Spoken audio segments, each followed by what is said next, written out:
Tim was my head trainer, and he always told me, don't treat anything you can't treat the complications of. That has changed throughout my career. It's gone from when I was an athletic trainer, when you have anything you look at and say, ooh, if this goes bad, I can't fix it. That's gone from now as an emergency physician. A big thing for me is ENT concerns. I don't have ear, nose, and throat docs on call. So I cannot treat anything that could go south because I don't have backup. So knowing your level of what can go sour is extremely important. Knowing your limitations. And one athletic trainer, physical therapist, physician is not equivalent to the next one. There are certain things I am not 100% comfortable with, where I'll ask the doc working with me, hey, can you help me out with this? Or hey, what do you think about this? And it's a great rapport. We've always had it. It's always, I laughed when I came in, the teamwork makes the dream work. My son's 4.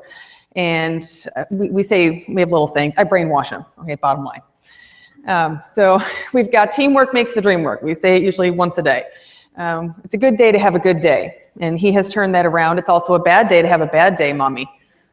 Okay, I hear you. So the big thing is you need to separate the trauma from the drama. Okay, when you're deciding on what to refer, you need to bring your method to the madness. I joke, but it's really the truth. Up here for me, this is a snow globe, okay? It needs to settle a little bit for things to actually come out in the wash. You need to have a set routine that you do with each one of your athletes on the sidelines. And every time you look at them, you're not going to consciously go through this. That's where the unconscious competence comes in, where you just look at an athlete, they're breathing. It's A, B, C. Always start with ABCs. You're like, well, I don't have to with an ankle sprain. You do, because if for some reason they also got hit in the thorax and they're having trouble breathing, the ankle doesn't matter. So that's where the trauma from the drama comes in. As an ER doc, that's a big thing, because when we get traumas and it's got a leg hanging off, okay, or partially hanging off, everyone looks at the leg and everyone's focused on the leg and everyone wants to come into the room to see the leg. First things first, the patient better have an airway, because again, the leg doesn't matter if the patient doesn't have an airway. So the lacerations, they bleed a lot. The fractures, they're ugly, they're bent, they have an extra elbow. But you have to remember, you got to focus on those ABCs. So when you do that, and bystanders will be pointing at things and telling you things on the sideline. I did practice as an ATC. 6 years dedicated, and then interspersed throughout school. So I was on the sidelines. A lot of people have got the certification as an undergrad, but no, I was out there for quite a while. People will stare and they'll point, well, what about his leg? What about his leg? Or, it must have been 2013, Ironman Texas. I was standing by the finish line and a guy went down and seized, and everyone was just hell-bent on the fact that his head was bleeding.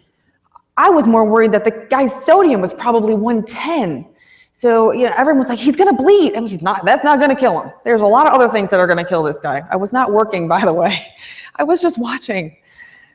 So people will point. They will try to distract you. The athlete will try to distract you, especially the I'm fine.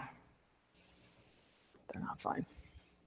Alphabet soup. Okay, A, B, C, and D. When you look at an athlete, okay, back to the ankle sprain, you look at an athlete, and they're like, we'll use the I'm fine.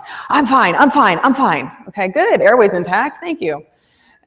Breathing, we won't go disability on that one, but breathing, just watching their chest rise. You're not gonna grab a stethoscope on the kid with a toe. It's not gonna happen, but you're watching their chest rise. It's equal chest rise. They're not splinting, they're not doing this. Their B is fine.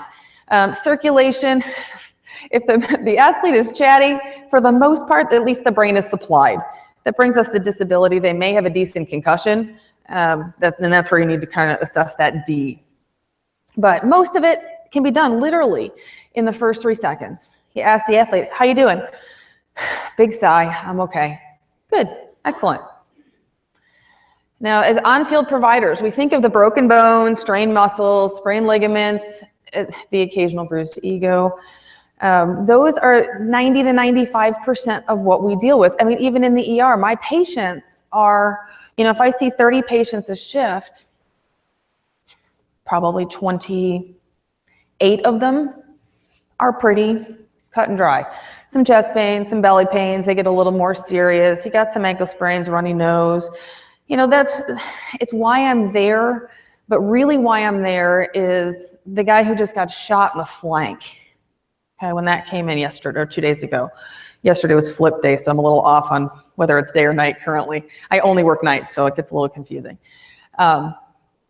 So, you know, although we say you don't really have to worry about those, you are there for those, the taping, the prevention, you know, the domains of athletic training. You're there for all of that, but what really matters when it gets down to brass tacks is when you can save the life of an athlete. And it may never happen in your career, but it may. And that's why you're there, and that's why you're well trained. My old team doc, Bob Zanotti, I had first started as an ATC, and a guy who had hand pain, and he's like, wrap it up, send him back out. Friday Night Football. I was like, and this was in Ohio.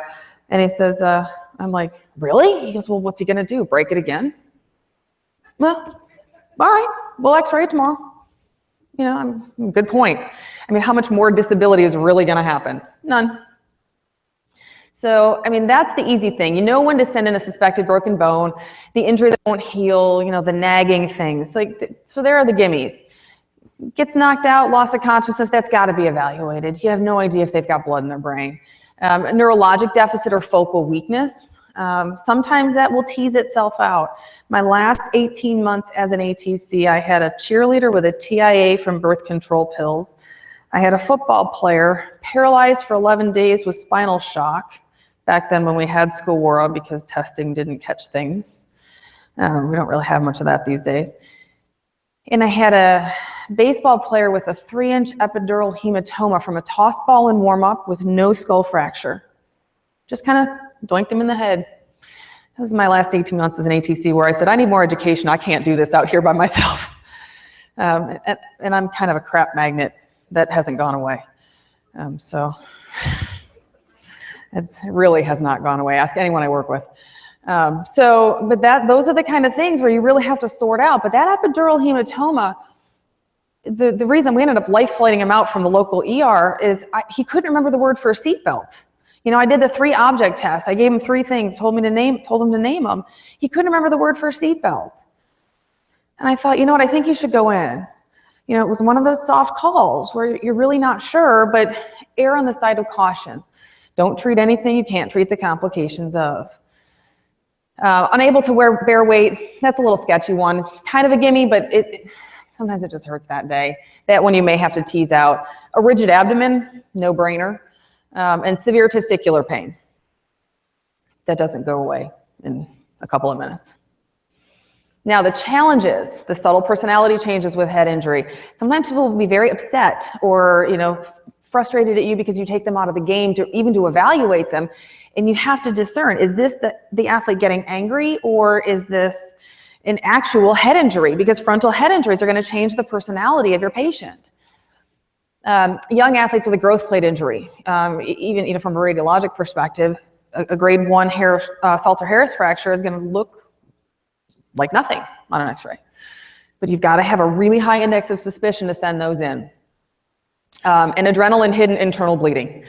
And a lot of the athletic training population, because they're young, healthy people, kids compensate until they don't, and then they die. So you just have to have a very high index of suspicion for these. Just kind of always have in the back of your brain, so when you're thinking about it, is there a chance? Okay, and if you think there's a chance, if you think there's a real chance, send them in. And then you've got the injuries you're never even told about. That's an entirely different story. That's your challenge. That's the real challenge.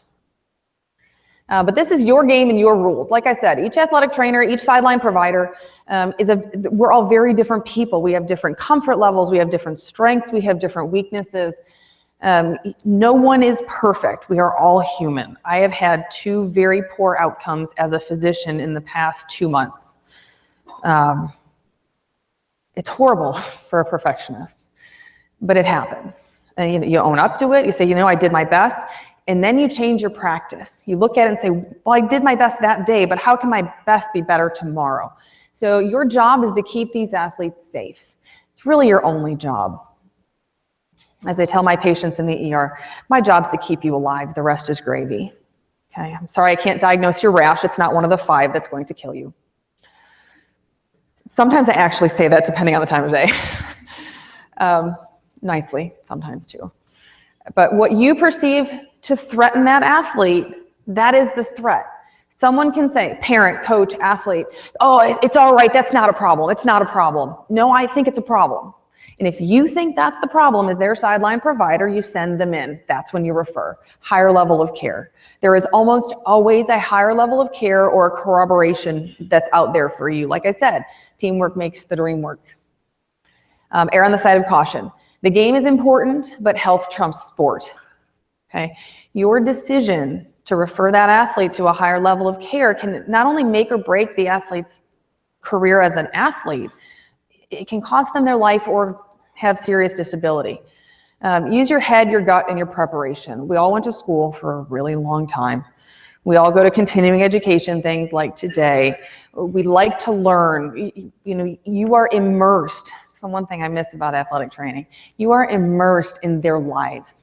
You know them. Sometimes that's a good thing because you know them. You can judge their mental state. You can know when there's something going on, even when there's something going on at home. But that's part of your preparation. You can be a really good provider for these kids. On the flip side, it can also blind you to things that you may not see. Okay. Now, I made this short on purpose. Does anybody have any questions for me? Any questions on when to refer, when to... Nothing? I always get questions. Any other questions? Ironman, triathlon, I always get those. Nothing?